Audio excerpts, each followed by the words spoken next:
Internet, welcome to Theory, the show whose episodes are almost as long as that Metal Gear Solid 3 ladder climb.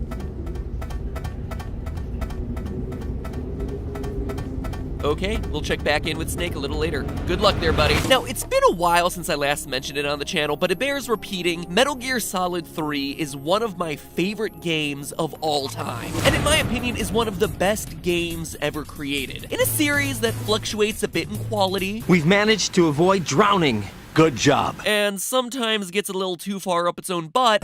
Lolly lule low. Lolly lule low. Lolly lule low. Snake Eater found the perfect balance of deep narrative and tight gameplay, all while keeping an attention to detail that was unheard of for games at the time. I mean, sure, we all praise GTA 5 for its level of depth in recreating the entirety of Los Angeles, but in MGS3, almost a decade earlier, you can kill a guard, hunt and eat the vulture that ends up eating that guard, then in the River of the Dead later in the game, trigger a ghost of the guard who says, "You ate me." The game basically says yes to everything. You can spin around the camera in the torture room to make yourself vomit, thus allowing you an excuse to escape. When you're captured and imprisoned, you can throw out your food, and if you do it 3 times, it actually prompts a significant cutscene that 99.9% of players will never know about, where Snake and the guard talk about the Cold War and how they regret having to fight each other. And that's only a few of the hundreds of little details hidden throughout this game. So of course you can bet that there are going to be some unsolved mysteries here. And there's one in particular that's been kicking around the internet for a decade that's never been fully explored. That the game is just that, a game, a simulation. That you're not actually playing as Naked Snake going through his virtuous mission back in 1964, but rather you're someone else playing through a recreation of the mission at a later date. Sounds impossible? Sounds too meta? Well, then you don't know Metal Gear. Raiden, turn the game console off right now. You'll ruin your eyes playing so close to the TV. So while Hideo Kojima's Death Stranding continues to leave us all in the dark, now is the perfect time to revisit his crowning masterpiece, to prove that one of the best games ever created is really just a game within a game. If you're not familiar with MGS3 or just need a quick refresher, I don't blame you, these games are complicated. So let me give you the essential information on what you need to know for today's theory. Snake Eater is supposedly set in 1964, smack dab in the middle of the Cold War between the US and Russia. It's the story of Naked Snake, voted most likely to succeed in his top secret CIA unit Force Operations X, or FOX for short. Things start to go downhill when Naked Snake gets sent to Russia with his mentor, the Boss, whose combat attire is so ridiculous not even I can come up with a theory as to how it's tactically advantageous. It's distracting, I guess. Anyway, the team is there to recover half of a fancy treasure map called the Philosopher's Legacy, in what the CIA name Operation Virtuous Mission.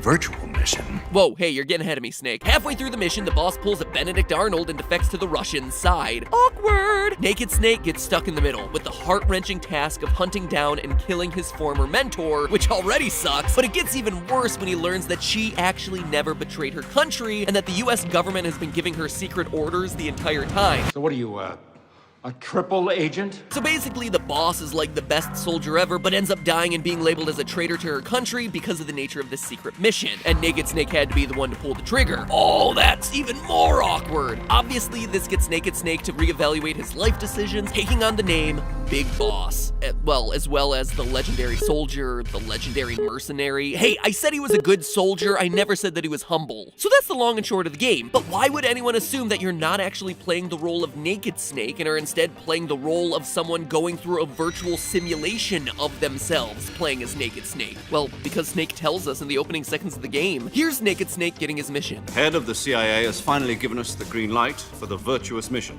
Virtual mission? No, the virtuous mission. So right away, Snake is referencing straight up the idea of a virtual mission. It's an odd detail to intentionally leave in the script if it has no bearing on reality, especially since it's one of the first spoken lines you hear from Snake. Now, alone, it would be no big deal. Just an odd hiccup in the scripting, a strange creative choice. But it's not alone. In fact, it's far from the only clue that this game is more than what it appears. Metal Gear Solid 3, being the first game chronologically in the Metal Gear Solid lore, gives players our earliest look at characters characters will become important throughout the rest of the franchise. And perhaps no one is more important than Revolver Ocelot, here appearing as a young major eager to show off his gun twirling. Don't worry if you don't know who Ocelot is, you don't need to know the specifics for this theory. Suffice it to say, he goes on to appear in every other main series title. He's kind of a big deal in the MGS universe, but if you happen to kill him during one of your battles against him in the game, out of the blue, you get a game over. A game over! Why would killing an enemy in a video game ever prompt a reset? Well, let the game over screen sit for a bit and the letters rearrange themselves to say time paradox. Suddenly a voice yells out at you saying, What have you done?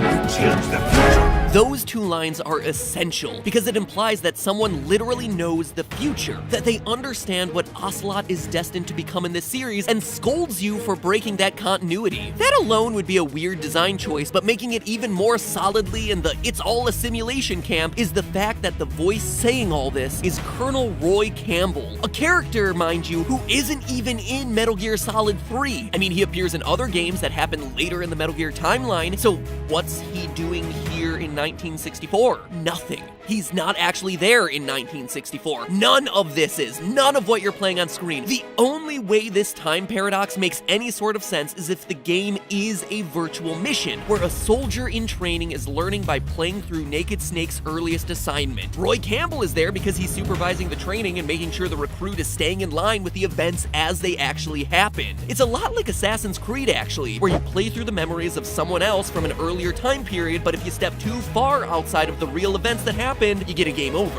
Okay, but any you died screen in a game breaks the game world, so why is this one so special? Also, this theory has been around for a while, so what new information do you have, MatPat? Well, there's one thing I haven't mentioned yet that absolutely proves that Metal Gear Solid 3 is a simulation, and it's coming right from the snake's mouth. Or should I say right into the snake's mouth? Calorie Mate. Calorie Mate is a consumable item in Metal Gear Solid 3 that restores all of your stamina. In real life, Calorie Mate is a nutritional energy bar found in Japan that dates all the way back to 1983. These items simply did not exist at all in 1964 when the Virtuous mission was taking place, which means that the Calorie Mate had to have been inserted somehow from the future. And if it's all a simulation, that's just as simple as a programmer not removing the item from the game world. Either that, or it's just a chronological mistake on the part of the game, but again, this is a game with meticulous attention to detail. It would be weird for something this egregious to slip in, or should I say, three things this egregious to slip in, because the Calorie Mate isn't the only item from the early 1980s to slip in. In a radio transmission about the boss's history, we learned that she trained at the JFK Special Operations Center in 1957. There are two major issues with that. First, in both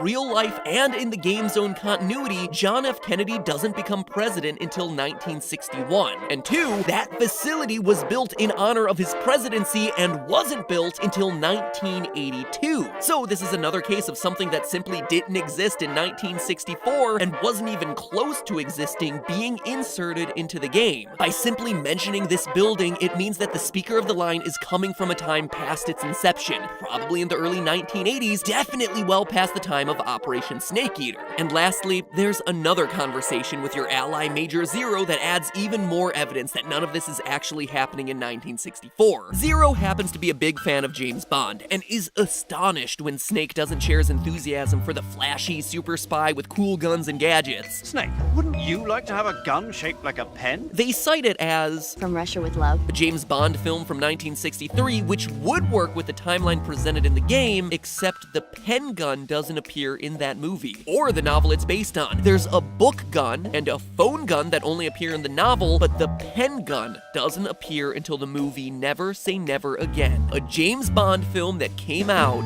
in 1983. Positively shocking. Now, if you've been paying attention, you may have noticed that all of these anachronisms share one thing in common. They all center around the years 1982 and 1983, and I don't think that's a mistake. Again, Hideo Kojima doesn't take these sorts of things lightly, and the early 80s was a crucial point in the timeline for the Metal Gear story because it's here that we see the creation of a second big boss. Let me explain by fast-forwarding to Metal Gear Solid 5. Metal Gear Solid V. They changed changed it to Roman numerals now because it's classy. In this game, we learned that Naked Snake, now operating as Big Boss, has a target on his back and almost dies in a helicopter crash. A crash that results in him falling into a 9-year coma. While he's comatose, Major Zero, yeah, the same one who loves James Bond, takes another victim from that crash, a medic, and alters him to look, think, and act like Big Boss so that he can serve as a body double both physically and mentally. This body double gets the code name Venom Snake. So just to clarify, because obviously this gets confusing, Naked Snake from MGS3 becomes Big Boss. He's the original. Then in MGS-V, we learn about the creation of Venom Snake, a medic caught in a helicopter crash who's remade into a clone of Big Boss without him knowing. When Venom wakes up from his coma, he not only believes he's Big Boss, he's equipped with all the skills and memories of Big Boss. But how? We don't really know. The game explains it as Venom undergoing training while he's in a coma, and that's all we get. Somehow, Major Zero had to train a comatose man how to be Big Boss in every single way. And what better way could there be than by having him virtually relive Big Boss's most defining mission, i.e., the events of Snake Eater. After all, it was the virtuous mission and Operation Snake Eater when Big Boss got to really develop his close quarters combat or CQC skills, an advanced fighting technique developed by the boss and Naked Snake together. We learn throughout the franchise that these techniques are considered very difficult to learn, and other characters in the Metal Gear universe have undergone extensive training to master them, which means that any replacement for Big Boss is gonna have to undergo some very specific and very intense training to fight like he does. And for a medic to just wake up from a coma one day and inherently know them seems impossible, unless that medic learned by going through all of Big Boss's own experiences. Plus, the Metal Gear series has an established history of using virtual missions to train agents trying to be Big Boss. Raiden, protagonist of Metal Gear Solid 2, went through hundreds of VR simulations of Solid Snake's missions to prepare for his eventual role as ruiner of the series. But here's where it all comes full circle. Venom Snake wakes up from his coma and assumes the role of Big Boss in the year 1984, the year after Calorie Mate and Never Say Never Again, and 2 years after the JFK Center was finished being built, which means that all of those anachronisms in MGS3 would make sense in the timeline we're creating. Thus, we have two stories that complete each other. The oddities and anachronisms of MGS3 are explained away because it's just a virtual mission taking place in the 1980s as a comatose medic is trained into the identity of the Big Boss, in the process filling one huge plot hole from MGS-V. But hey, that's just— oh, wait a minute, I almost forgot. Hey Snake, how you doing with that ladder? So our episodes are longer than the ladder climb. But hey, that's just a theory. A game theory. Thanks for watching. Snake! Snake!